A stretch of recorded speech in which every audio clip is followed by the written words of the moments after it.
अयोध्या के चक्रवर्ती सम्राट महाराज दिलीप के कोई संतान नहीं थी। एक बार वे अपनी पत्नी के साथ गुरु वशिष्ठ जी के आश्रम में गए और पुत्र पाने के लिए महर्षि से प्रार्थना की। महर्षि वशिष्ठ ने ध्यान करके राजा के पुत्र न होने का कारण जान लिया और बोले, महाराज, आप देवराज इंद्र से मिलकर जब स्वर्ग से पृथ्वी पर आ रहे थे तो रास्ते में खड़ी कामधेनु को प्रणाम नहीं किया। शीघ्रता में होने के कारण आपने कामधेनु को देखा ही नहीं।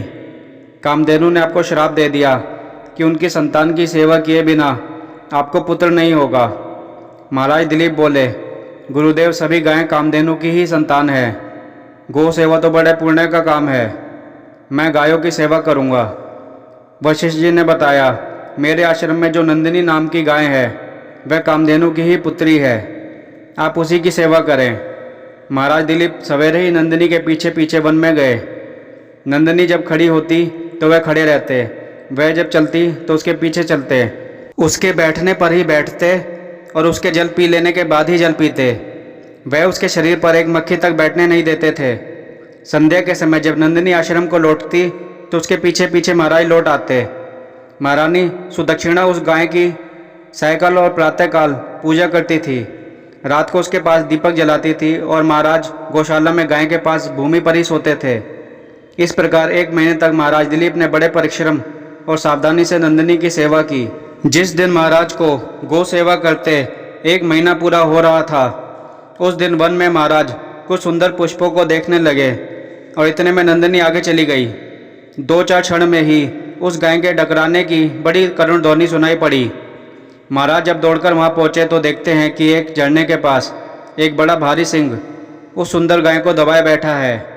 सिंह को मारकर गाय को छुड़ाने के लिए महाराज ने धनुष चढ़ाया, किंतु तरकस से बाहर निकालने चले तो दाहिना हाथ तरकस से ही चिपक गया। आश्चर्य में पड़े महाराज दिलीप से सिंह ने मनुष्य की भाषा में कहा, राजन, मैं कोई साधारण सिंह नहीं हूँ, मैं भगवान शंकर का सेवक हूँ।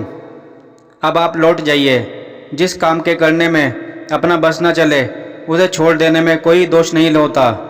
मैं भूखा हूँ, यह गाय मेरे भाग्य से ही यहाँ पर आई है, इससे मैं अपनी भूख मिटाऊंगा।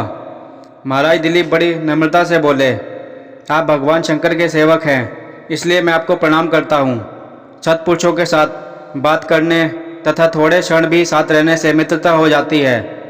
आपने जब कृपा करके मुझे अपना परिचय दिया तो मेरे ऊपर इतनी कृपा और कीजिए कि इस गौ को छोड़ दीजिए और इसके बदले में मुझे खाकर अपनी भूख मिटा लीजिए। सिंह ने राजा को बहुत समझाया कि गाय के लिए चक्रवर्ती सम्राट को प्राण नहीं देने चाहिए। वह अपने गुरु को हजारों गायें दान कर सकते हैं और जीवन में हजारों गायों का पालन तथा रक्षा भी कर सकते हैं, किंतु महाराज दिलीप अपनी बात पर दृढ़ रहे। एक शरणागत गाय महाराज के देखते देखते मारी जाए, इससे उसे बचाने में प्राण दे देना उन्हें स्वीकार था। अंत में सिंह ने उनके बदले गाय को छोड़ना स्वीकार कर लिया। महाराज का चिपका हाथ तरकस से छूट गया। उन्होंने धनुष और तरकस अलग रख दिया और सिर झुकाकर वह सिंह के आगे बैठ गए।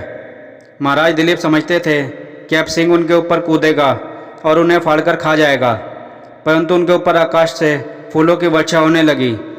नंदिनी ने उन्हें मनुष्य की भाषा में पुकार कर कहा, महाराज, आप उठिए, यहाँ कोई सिंह नहीं है।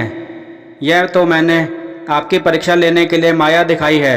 अब आप पत्ते के दोने में धोकर मेरा दूध पी लीजिए, आपके गुणवान तथा प्रतापी पुत्र होगा। महाराज उठे। उन्होंने उस कामधेनु गाय को प्रणाम किया और हाथ जोड़कर बोले, माता, आपके दूध पर पहले आपके बछड़े का अधिकार है, उसके बाद बचा हुआ गुरुदेव का है। आश्रम लौटने पर गुरुदेव की आज्ञा से ही मैं थोड़ा सा दूध ले सकता हूँ। महाराज की गुरु भक्ति तथा धर्म प्रेम से नंदिनी और भी प्रसन्न हुई। शाम को आश्रम लौटने पर महर्षि वशिष्ठ की आज्ञा से महाराज ने नंदिनी का थोड़ा सा दूध पिया। समय आने पर महाराज दिलीप के परम प्रतापी पुत्र पैदा हुआ, जिसका नाम रघु रखा गया। आगे चलकर भगवान राम ने इन्हीं के कुल में जन्म लिया और रघुवंशी कहलाए। कहानी सुनने के लिए धन्यवाद।